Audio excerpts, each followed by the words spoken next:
नमस्कार कक्षा 10 के बच्चों। अभी तक हम लोग संस्कृत गद्य से नैतिक मूल्यानि पाठ पढ़ रहे थे, जिसकी व्याख्या अर्थ और ये क्या बोलते हैं उसका प्रश्न उत्तर। प्रश्न की फ़ोटो हमने भेज दिया है, आप उसे करके दिखाएंगे। और बच्चों, आप जो बच्चे अभी व्हाट्सएप नंबर से और जुड़ रहे हैं वो भी समझ लें कि कोविड-19 जो महामारी इस समय फैली हुई है, उसके कारण जो है हमारा लोग का पाठ्यक्रम जो है आपका कम कर दिया गया है। तो इसमें जो पाठ जो पढ़ा दिए गए हैं उसको आप कट कर देंगे।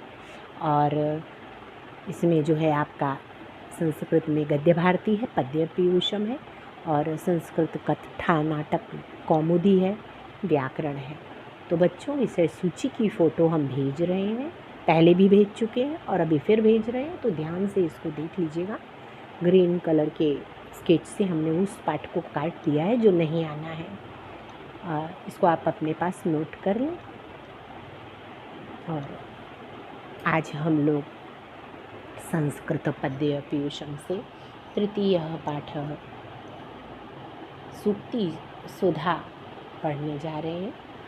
सूक्ति सुधा का अर्थ है बच्चों सूक्तियों का अमृत, यानी सूक्ति सुंदर वचन रूपी अमृत। थोड़ा सा पाठ का परिचय जान लेंगे तो प्रस्तुत पाठ में सूक्तियों का संग्रह किया गया है। सूक्ति का तात्पर्य है सुधन उक्ति, अर्थात सुंदर कथन। जिस प्रकार सुंदर बातें बोलने एवं सुनने वाले दोनों की भलाई के लिए होती है, उसी प्रकार काव्यों में लिखी हुई सूक्तियाँ आनंद प्रदान करने के लिए, साथ ही जीवन में नैतिकता और सामाजिकता का सृजन कर मनुष्य को अमृतत्व की ओर बढ़ने की प्रेरणा देती हैं। तो बच्चों, आगे इसमें आप फ़ोटो इसकी देखते चलिएगा और सुनते चलिए वीडियो, ठीक है। पहला श्लोक देखिएगा। भाषासु मुख्या मधुरा दिव्या गीर्वाण भारती तस्माद्धि काव्यम मधुरम तस्मादपि सुभाषितम। अन्वय देखेंगे नीचे। भाषासु गीर्वाण भारती मुख्या मधुरा दिव्या च अस्ति तस्मात् काव्यम मधुरम अस्ति तस्मादपि सुभाषितम मधुरम अस्ति। तो देखेंगे फिर से, अन्वय से अर्थ देखेंगे तो भाषासु गीर्वाण भारती। गीर्वाण भारती बच्चों देवताओं की वाणी संस्कृत को कहते हैं। तो भाषाओं में देवताओं की वाणी संस्कृत,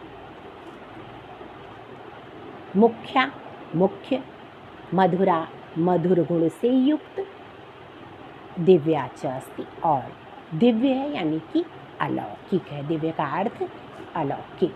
तो भाषाओं में देवताओं की वाणी संस्कृत प्रमुख, मधुर गुण से युक्त और अलौकिक है। तस्मात् काव्यम मधुरम। तो तस्मात् इसलिए काव्यम मधुरम, उसका काव्य मधुर है, ठीक है। अस्ति मतलब है। तस्मात् अपि सुभाषितम मधुरम अस्ति, उससे भी, है ना, अपि मतलब भी, तो उससे भी मधुर जो है क्या है, सुभाषितम यानी सुंदर वचन। कहने का मतलब बच्चों, भाषाओं में देवताओं की वाणी संस्कृत जो है वो प्रमुख, मधुर गुण से युक्त और अलौकिक है, इसलिए उसका काव्य मधुर है और उससे भी मधुर सुंदर वचन है। इसमें शब्दार्थ में बच्चों देखेंगे तो शब्दार्थ भी थोड़ा सा देख लें तो गीर्वाण भारती देवताओं की वाणी संस्कृत को कहते हैं। दिव्या का अर्थ है अलौकिक और मधुरा का अर्थ है मधुर गुण से युक्त, ठीक है बच्चों। नीचे दूसरा श्लोक देखेंगे। दूसरे श्लोक को देखें। पृथिव्यां त्रीणि रत्नानि जलमन्नं सुभाषितं मूढैः पाषाणखण्डेषु रत्नसंज्ञा विधीयते। अन्वय देखेंगे। पृथिव्यां जलम अन्नम सुभाषितं च त्रीणि रत्नानि। ठीक है। मूढ़ैः पाषाणखण्डेषु रत्नसंज्ञा विधीयते। पहली लाइन से देखिएगा। पृथिव्याम जलम अन्नम सुभाषितम च त्रीणि रत्नानि। पृथिव्याम मतलब पृथ्वी, जलम मतलब जल, अन्नम मतलब अन्न, और सुभाषितम मतलब सुंदर वचन। त्रीणि मतलब 3 होता है बच्चों, रत्नानि मतलब रत्न। तो पृथिव्याम जलम अन्नम सुभाषितम च त्रीणि रत्नानि, तो पृथ्वी पर जो है जल, अन्न और सुंदर वचन, ये 3 रत्न हैं। मूढ़ैः पाषाणखण्डेषु, तो कह रहे हैं जो लोग मूढ़ हैं, मूढ़ मतलब मूर्ख, वो जो हैं पाषाणखण्डेषु, पाषाण मतलब पत्थर, खण्डेषु मतलब टुकड़ा, तो पत्थर के टुकड़े को जो है रत्न की संज्ञा देते हैं। रत्न संज्ञा मतलब नाम, तो रत्न का नाम देते हैं। कहने का मतलब पृथ्वी में जल, अन्न और सुंदर वचन, ये 3 रत्न हैं। जो मूर्ख होते हैं वो मूर्ख लोगों ने पत्थर के टुकड़े में रत्न का नाम दिया है। ठीक है। तो इसमें बच्चों कुछ शब्दार्थ भी देख लेंगे। पृथिव्याम मतलब पृथ्वी पर, भूतल पर, जलम अन्नम और जल और अन्न। ठीक है। तो जलम च अन्नम च यहाँ द्वंद्व समास है। और पाषाणखण्डेषु का अर्थ है पत्थर के टुकड़ों में। अगला श्लोक देखेंगे हम लोग। आप देखिए अगला श्लोक, श्लोक नंबर 3। काव्य शास्त्र विनोदेन कालो गच्छति धीमतां व्यसनेन च मूर्खाणां निद्रया कलहेन वा। अन्वय देखिएगा। धीमतां कालः,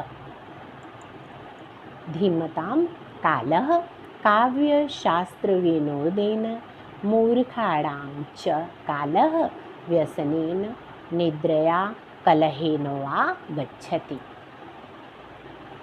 धीमताम कालः, अन्वय देखेंगे। धीमताम कालः, धीमताम कहते हैं बच्चों बुद्धिमान को। तो बुद्धिमान लोगों का जो समय है वो काव्य शास्त्र विनोदेन, तो काव्य और शास्त्र, तो कह रहे हैं कि बुद्धिमानों का जो समय है वो काव्य और शास्त्रों के अध्ययन द्वारा विनोदेन यानी मनोरंजन से बीतता है। तो बुद्धिमानों का जो समय है वो काव्य और शास्त्र के अध्ययन के द्वारा मनोरंजन से बीतता है। इसके विपरीत मूर्खाणाम च काल, तो कह रहे इसके विपरीत जो है मूर्खों का जो समय होता है वो जो है निंदित कार्य, व्यसनेन निंदित कार्य करने से, निद्रया मतलब सोने से, कलहेन मतलब झगड़ने से बीतता है।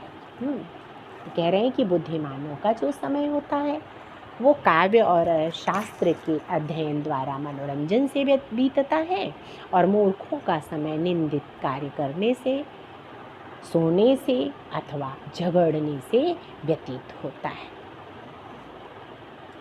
इसमें जो है आप देख लीजिए शब्दार्थ भी। तो धीमताम मतलब बताया आपको बुद्धिमानों का, काव्य शास्त्र विनोदेन का अर्थ है काव्य और शास्त्र के अध्ययन द्वारा मनोरंजन से, धीमताम बुद्धिमानों का। ठीक है। चौथा श्लोक हम लोग देखेंगे यहाँ पर। नीचे आइए चौथे श्लोक पे। श्लोकस्तु श्लोकतां याति यत्र तिष्ठन्ति साधवः लकारो लुप्तये तत्र यत्र तिष्ठन्त्य साधवः। अन्वय देखेंगे। यत्र साधवः तिष्ठन्ति, तो बच्चों कह रहे हैं कि यत्र जहाँ, साधवः मतलब सज्जन, तिष्ठन्ति मतलब रहते हैं। हाँ। तत्र श्लोकस्तु श्लोकतां याति, यत्र असाधवः तिष्ठन्ति तत्र लकारः लुप्तये। तो कह रहे यत्र साधवः तिष्ठन्ति, जहाँ सज्जन पुरुष रहते हैं वहाँ श्लोकस्तु श्लोकतां याति, वहाँ पर श्लोक जो है मतलब एक जो संस्कृत का छंद श्लोक है वो कीर्ति को प्राप्त करता है। फिर से देख लें, कह रहे हैं जहाँ सज्जन पुरुष रहते हैं वहाँ जो श्लोक है यानी संस्कृत का छंद वो कीर्ति को प्राप्त करता है। यत्र असाधवः तिष्ठन्ति, अब उसके विपरीत कह रहे हैं जहाँ पर दुर्जन लोग रहते हैं वहाँ लकारो लुप्तये। हम तो कह रहे हैं वहाँ पर श्लोक का लकार जो है वो लुप्त हो जाता है, जो उसमें ल होता है श्लोक में वो लुप्त हो जाता है, अर्थात श्लोक जो है शोक की प्राप्ति कराता है। ठीक है बच्चों, अब शब्दार्थ आप इसमें देख लें। तिष्ठन्ति रहते हैं, ये जो है स्था धातु लट लकार प्रथम पुरुष एक वचन का रूप है। ठीक है। श्लोकताम याति यानी कीर्ति की प्राप्ति करता है। लकारो लुप्तये, तो कह रहे हैं श्लोक का जो ल वर्ण होता है वो लुप्त हो जाता है, अर्थात श्लोक जो है वो शोक बन जाता है। तो बच्चों ध्यान से इसको पढ़ेंगे, उच्चारण करेंगे और सूक्ति के इन श्लोकों को आप कंठस्थ भी करेंगे। इसका जो है अर्थ लिखकर ग्रुप पर आप डालेंगे, चेक कराएंगे और इसको अच्छे से कंठस्थ करेंगे, शब्दार्थ भी लिखेंगे और उच्चारण के साथ श्लोक का वाचन करेंगे। ठीक है बच्चों, आज जो है हम लोग 4 श्लोक पढ़े हैं, तो इन 4 श्लोकों को अच्छे से आप समझ लीजिए और इसमें जो ना आए उसको पूछ लीजिएगा फिर से, तो हम बताएंगे। ठीक है बच्चों, आज के लिए इतना ही। अगली कक्षा में हम फिर से मिलेंगे।